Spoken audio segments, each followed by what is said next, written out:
Hello everybody, welcome to our channel Our Health and Wellness. So today we are going to discuss about further part of the chapter friction.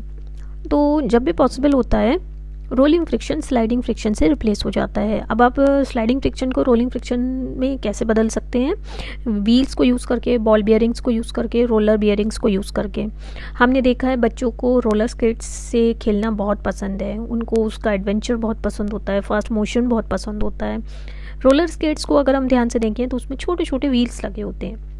तो इन wheels का क्या advantage रहता है कि rolling friction मिल जाता है, जिसकी वजह से आप फास्ट मोशन अचीव कर सकते हैं.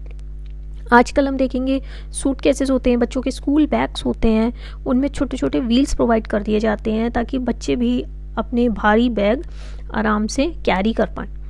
तो इसमें क्या होता है, स्मॉल रोलिंग फ्रिक्शन होता है और इसी वजह से ये बहुत कन्वीनियंट हो जाते हैं कि इन सूट केसेस को आप पुल कर पाएँ. अब हम जानेंगे फैक्टर्स जो फ्रिक्शन को अफेक्ट करते हैं. कौन से फैक्टर्स होते हैं जो फ्रिक्शन को अफेक्ट कर सकते हैं? तो सबसे पहले तो आ जाता है आपका वेट ऑफ द बॉडी. जितना ज़्यादा वज़न होगा उतना ज़्यादा फ्रिक्शन होगा और जितना कम वज़न होगा उतना कम फ्रिक्शन होगा. दूसरा आ जाता है आपका नेचर ऑफ सर्फेसेस. आपस में कांटेक्ट करने वाले सर्फेसेस का नेचर कैसा है. अगर बहुत ज़्यादा रफ हैं दोनों सर्फेसेस तो ज़्यादा फ्रिक्शन होगा. स्मूथ सर्फेसेस होंगे कांटेक्ट करने वाले तो कम फ्रिक्शन होगा कंपैरेटिवली. नेक्स्ट आ जाता है आपका फ्लूइड फ्रिक्शन. अब फ्लूइड फ्रिक्शन क्या होता है? It is the friction due two liquids and gases. अब अभी तक हमने सॉलिड सर्फेसेस का फ्रिक्शन पढ़ा था, लेकिन होता क्या है, गैसेस और लिक्विड्स भी फ्रिक्शन एक्सर्ट करती हैं ऑन द सॉलिड बॉडीज़. उनके ऊपर मूव होने वाली सॉलिड बॉडीज़ पर फ्रिक्शन एक्सर्ट करती हैं और इसको हम फ्लूइड फ्रिक्शन कहते हैं. लेकिन ये कंपैरेटिवली सॉलिड सर्फेसेस से कम होता है. और जो फ्रिक्शनल फोर्स होता है जो फ्लूइड्स एक्सर्ट करते हैं उसको हम ड्रैग भी कहते हैं. तो सबसे पहले हम स्टडी करेंगे friction due to water. Water की वजह से जो फ्रिक्शन होता है तो वो कैसा होता है? तो अगर एक इंडिविजुअल वाटर में स्विम कर रहा होता है तो हम देखेंगे वाटर उसके मोशन को अपोज कर रहा होता है, क्योंकि यहाँ जो फ्रिक्शन एक्सर्ट कर रहा है वो है वाटर. और किस पर एक्सर्ट कर रहा है? On the swimmer. तो वो जिस डायरेक्शन में स्विमर मूव कर रहा है उसके ऑपोजिट डायरेक्शन में वाटर फ्रिक्शन की फोर्स लगा रहा है. हम देखेंगे कि जो शिप्स होते हैं, बोट्स होते हैं, उनकी बॉडीज स्ट्रीमलाइन बनाई जाती हैं ताकि जब वो वाटर के थ्रू मूव करें तो उनको कंपैरेटिवली कम फ्रिक्शन फेस करना पड़े. जो शेप होती है बॉडी की या ऑब्जेक्ट की होती है जो कि पानी या हवा में मूव करने वाली होती है उसको हम स्ट्रीमलाइन शेप्ड बोलते हैं. तो नेचर में हम देखेंगे कि फिशेस की बॉडीज़ स्ट्रीमलाइंड होती हैं, बर्ड्स की बॉडीज़ स्ट्रीमलाइंड होती हैं. फिशेस की बॉडीज़ इसलिए स्ट्रीमलाइंड होती हैं ताकि वो कम से कम फ्रिक्शन में वाटर में मूव कर सकें. बर्ड्स की बॉडीज़ स्ट्रीमलाइंड होती हैं ताकि वो एयर में कम से कम फ्रिक्शन से मूव कर सकें. नेक्स्ट आता है आपका फ्रिक्शन ड्यू टू एयर. तो एयर भी फोर्स ऑफ फ्रिक्शन एक्सर्ट करती है. जितनी भी बॉडीज़ उसके थ्रू मूव करती हैं सब पर एक्सर्ट करती है, चाहे वो एरोप्लेन ही क्यों ना हो, बर्ड्स हों, छोटी हों, बड़ी हों, और उनके मोशन को अपोज करती है. लेकिन जो एयर का फ्रिक्शन होता है वो इतना छोटा होता है कि हम उसका इफेक्ट आसानी से एक्सपीरियंस नहीं कर पाते. नेचर में हम देखेंगे जो बॉडीज़ हैं बर्ड्स की वो स्ट्रीमलाइंड होती हैं ताकि वो ईजीली एयर में मूव कर सकें. जो आपकी बॉडीज़ होती हैं बुलेट ट्रेन्स की, एरोप्लेन्स की, हेलीकॉप्टर्स की, उनकी बॉडीज़ भी स्ट्रीमलाइंड होती हैं ताकि वो कम से कम एक्सपीरियंस करें फ्रिक्शन को जब वो एयर के थ्रू मूव करें. अब हम जानेंगे एडवांटेजेस ऑफ फ्रिक्शन. अभी तक हमने पढ़ा था क्या क्या किस तरह के फ्रिक्शन होते हैं, अब हम पढ़ेंगे एडवांटेजेस. तो फ्रिक्शन की वजह से क्या क्या हमें एडवांटेजेस मिलते हैं हम देखेंगे. जो प्लेयर्स के शूज़ होते हैं, एथलीट्स के शूज़ होते हैं, उनमें स्पाइक्स होते हैं ताकि बेटर ग्रिप प्रोवाइड हो सके ग्राउंड पर और वो स्लिप ना करें. जब हम पेन से लिखते हैं पेपर पर तो वो फ्रिक्शन की वजह से ही लिख पाते हैं. हम ब्रेक्स का एप्लीकेशन देखते हैं, जैसे कार है या कोई भी मूविंग व्हीकल है तो वह भी फ्रिक्शन पर ही डिपेंड करता है. जब हम ब्रेक्स अप्लाई करते हैं तो कार इसलिए स्टॉप होती है क्योंकि फोर्स ऑफ फ्रिक्शन आ जाती है between the brake and the wheel. Next आता है आपका स्क्रूज. जो हम स्क्रूज लगाते हैं तो वो फोर्स ऑफ फ्रिक्शन की वजह से ही लगा पाते हैं, उसी की वजह से वो अपनी जगह पर रहते हैं। हम देखेंगे वॉक हम जो करते हैं तो वो भी फ्रिक्शन की वजह से ही कर पाते हैं। एक फोर्स ऑफ फ्रिक्शन एक्ट कर रही होती है हमारे पैर और ग्राउंड के बीच में। नेक्स्ट आता है आपका जब आप एक मैच स्टिक लाइट करते हो तो हम देखेंगे जो मैच बॉक्स होता है उसकी साइड में रफ सरफेस होती है, जिसको तो हम स्ट्राइक करते हैं मैच स्टिक को तो वो बर्न हो जाती है, तो कैच कर लेती है फायर।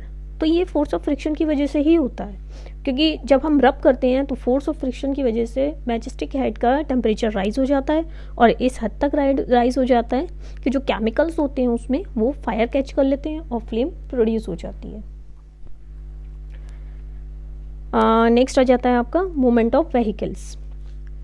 तो जो फ्रिक्शन होता है आपके टायर्स के बीच में, जो डिफरेंट व्हीकल्स हैं उनके टायर्स होते हैं, जैसे कार्स हैं, ट्रक्स हैं, ट्रैक्टर्स, बाइसिकल्स, स्कूटर्स और ग्राउंड, इसके बीच में जो फ्रिक्शन होता है तो वो आराम से मूव कर पाते हैं।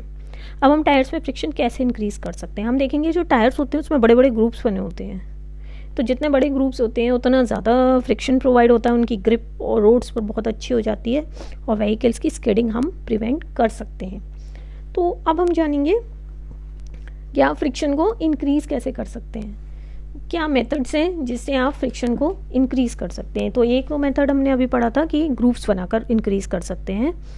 आपके बाइसिकल्स हैं, कार्स हैं, बसेस हैं, इनके व्हील्स में, इनके टायर्स में आप ग्रुप्स बना सकते हैं, जिससे आपकी ग्रिप अच्छी हो जाती है रोड्स पर और व्हीकल्स की स्किडिंग प्रिवेंट हो जाती है। नेक्स्ट रहता है आपका, आप सरफेसेस को रफ़ कर सकते हैं। जो सरफेसेस हैं, जैसे मैच स्टिक का एग्जांपल हमने पढ़ा, तो उसकी सरफेस इंटेंशनली रफ बनाई जाती है ताकि आप फ्रिक्शन इंक्रीज़ कर दें और मैच स्टिक बर्न हो जाए। नेक्स्ट पढ़ेंगे हम डिसएडवांटेजेस। क्या डिसएडवांटेजेस होते हैं फ्रिक्शन की वजह से?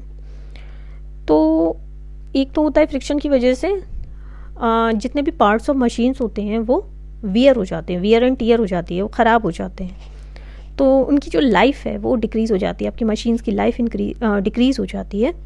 जो आपके शूज़ हैं, टायर्स हैं व्हीकल्स के, जैसे आप जूते पहनते हैं, चप्पल पहनते हैं, तो जब आप चलते हैं तो धीरे धीरे आप देखेंगे उसके अंदर जो चप्पल या जूतों के बेस पर जो ग्रूव्स होते हैं वो स्मूथ होते चले जाते हैं और जिससे फ्रिक्शन कम हो जाता है।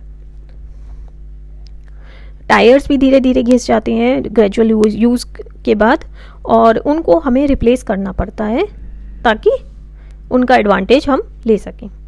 नेक्स्ट आता है आपका लॉस ऑफ एनर्जी। तो फ्रिक्शन की वजह से क्या होता है कि जो भी बॉडीज़ हैं कांटेक्ट में आती हैं तो फ्रिक्शन हमेशा उनके मोशन को अपोज करता है। तो होता क्या है, फ्रिक्शन को ओवरकम करने के लिए एक्स्ट्रा एनर्जी का एक्सपेंडिचर होता है, और फ्रिक्शन की वजह से आपका एक्सपेंस ऑफ एनर्जी होता है। आप देखेंगे कि कितना भी आप कोई भी कार या कोई भी व्हीकल आपको 100% परफॉर्मेंस नहीं दे सकता, वो इसीलिए नहीं दे सकता क्योंकि लॉस ऑफ एनर्जी हो जाता है। नेक्स्ट आता है आपका एफिशिएंसी ऑफ मशीन्स।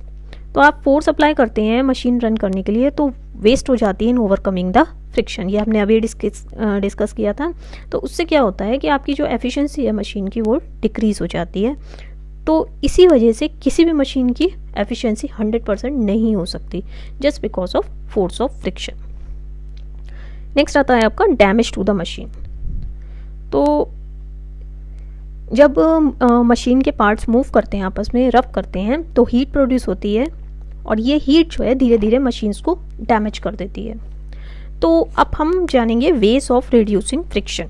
फ्रिक्शन को हम कैसे कम कर सकते हैं? कुछ मेथड्स होते हैं जैसे आप फ्रिक्शन को कम कर सकते हैं। पहला तो आ जाता है आपका स्ट्रीमलाइनिंग। तो स्ट्रीमलाइनिंग से क्या होता है कि आप बॉडीज़, कार्स की, एरोप्लेन्स की बॉडीज़ को स्ट्रीमलाइन बना सकते हैं ताकि एयर फ्रिक्शन को कम कर सकें। बोट्स एंड शिप्स की बॉडीज़ को स्ट्रीमलाइन कर सकते हैं ताकि वाटर के थ्रू जो फ्रिक्शन होता है उसको कम कर सकें। दूसरा आता है आपका रोलर्स और व्हील्स यूज़ करके। तो हमने पढ़ा था, अभी डिस्कस भी किया था कि जो बैग्स होते हैं आपके, हैवी ऑब्जेक्ट्स होते हैं, तो उनके नीचे छोटे छोटे व्हील्स प्रोवाइड कर देते हैं जिनको हम रोलर्स भी कहते हैं। तो इससे क्या होता है कि आपका फ्रिक्शन कम हो जाता है और आप उसको आसानी से कैरी कर पाते हैं। नेक्स्ट आता है आपका बॉल बियरिंग्स यूज़ करके। बॉल बेयरिंग क्या होता है, एक हॉलो सर्कुलर डिवाइस होता है जिसमें छोटे छोटे मेटल बॉल्स होते हैं। तो इससे क्या होता है, इससे भी फ्रिक्शन रिड्यूस हो जाता है, क्योंकि इससे क्या होता है आपका स्लाइडिंग फ्रिक्शन रोलिंग फ्रिक्शन में बदल जाता है, जो कि कंपैरेटिवली लेस होता है। और नेक्स्ट आ जाता है आपका पॉलिशिंग। तो जब सर्फेसेस आपके बहुत ज़्यादा रफ हो जाते हैं तो इरेगुलरिटीज़ बहुत ज़्यादा बढ़ जाती हैं और फ्रिक्शन इंक्रीज़ हो जाता है, तो उनको स्मूथ करके पॉलिश करके आप फ्रिक्शन को कम कर सकते हैं। नेक्स्ट आता है आपका लुब्रिकेटिंग।